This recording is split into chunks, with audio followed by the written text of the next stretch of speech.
Hey guys, this is your host Jonathan Posey for the Posey Sports Performance Podcast. Today, I'm going to start off my little rant with a story. The story I have to tell is I was talking to an athlete, one of my athletes this morning. He was hitting, and every time he took a bad swing, he'd hoot and holler. Every time he took a bad one, every time he took a good one, he felt like he was on top of the world. We've been working with him recently on his trying to restructure his swing. I'm not a hitting coach by any means, but I can kind of give some insight into how something should look or how he should be doing something. Okay?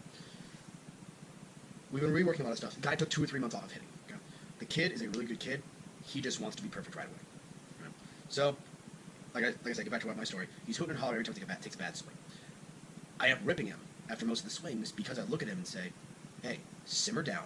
What is being mad going to help you with? What's being mad about each swing going to help you with? Right? And he'd be like, okay, whatever. He'd quiet down for a few swings, hit a couple good ones, then hit a couple bad ones, and go right back to what he was doing. When he was done, he came back to me and started talking about how he lacked confidence because of X, Y, and Z factors. And I kind of looked at him, and the reasoning why he was being so discouraged is because he was trying to compare himself to major league hitters. One of the examples, he would look at me, he would land his stride foot a certain pattern. Like, a couple guys that I was looking at last night, professional hitters, landed like this, and I think I want to do that too. And I look at him and say, are you them? Are you that hitter? Are you that big league hitter? He said, no. I'm like, then quit trying to copy that person. Right? Where I'm going with this is, this kid is an example of something that we all do as well. We set a goal for ourselves, the highest goal possible. If we want to create business, we want to be freaking Jeff Bezos or Mark Zuckerberg or Steve Jobs. We're starting a business. If we want to be a baseball player, we're trying to be Babe Ruth, Barry Bonds, or Mike Trout. Okay? We cannot, don't get me wrong, we can achieve to be those people. Okay? But the flat truth of the matter is, most of us don't have that kind of talent. Right? So, is that a goal that we should shoot for? Yes, 100%. But the issue with that is, could bring it back to the kid that I was talking about, is that we get so enamored with that out-of-reach goal, maybe not necessarily out of reach, but that huge goal, that everything we do along the way that doesn't work the way we want it to, we freak out and flip out and start MFing. Right? We end up letting the short-term setbacks affect us short-term, okay? Which in turn, if we keep doing this over and over, affects our whole long-term mental. Okay? The same thing works in the other direction spectrum. So this is the advice I give the kid. Instead of focusing on the big goal that you want to be Mike Trout, you want to create big business, whatever it is you want to say. In this kid's situation is a baseball player. Set your goal there, yes, but pin it up in your room and leave it there. Leave that at home. And when you come into the gym, or into the batting cage, or onto the field, you need to find something in your micro. Gary Vaynerchuk has his mentality is that he is aggressive and impatient in the micro, and super patient in the macro, meaning he understands he has an ultimate goal. Gary Vaynerchuk's goal is to buy the Jets. That may not never be attainable for him. I think he's going to do it, but a lot of our goals are so big it may not be attainable, but that's a goal. That's awesome. But in the meantime, we need to be aggressive in the meantime. Doing things over and over again is going to lead us to that end goal. Because if we just do things focus on the end goal, and if something right here doesn't work, we take an L right here, we think it's a sign that we're never going to get there. Instead of doing the aggressive, things I've talked about before, the aggressive patience, doing something little every day to gain momentum towards that goal.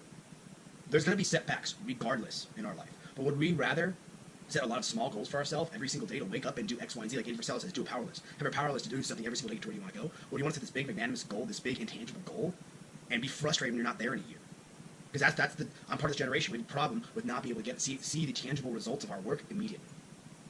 So, in order to counteract that, we have to do small things every single day in order to get us to that ultimate big goal, right? Because if we constantly try and do big thing after big thing after big thing, we're probably going to fail at it more often than we're going to succeed.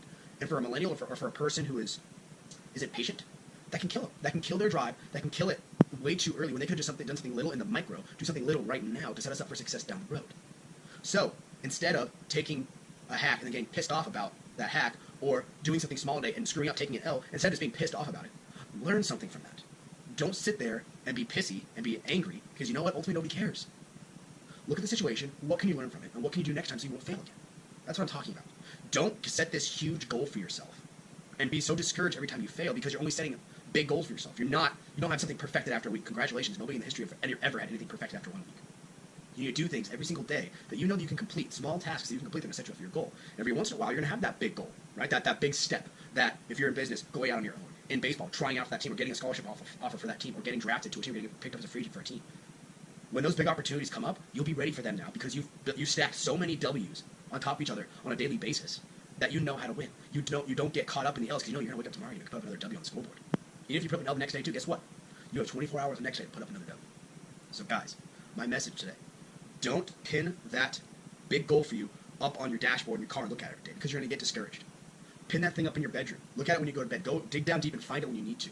Okay? But what we need to do in the meantime before we get to that goal is to sit down and find tangible goals for us to do every single day. Be aggressive in the micro and be patient in the macro. knowing we're not going to get to this goal sometime soon, but we need to do everything we can along the way, every day, every second, to help us get to that goal. Thanks for listening, guys. Talk to you later. Give it a thumb up if you like it. If you don't like it, don't give it a thumb down. Comment back so we can have a conversation, right? Have a great one, guys. Talk to y'all later. See ya.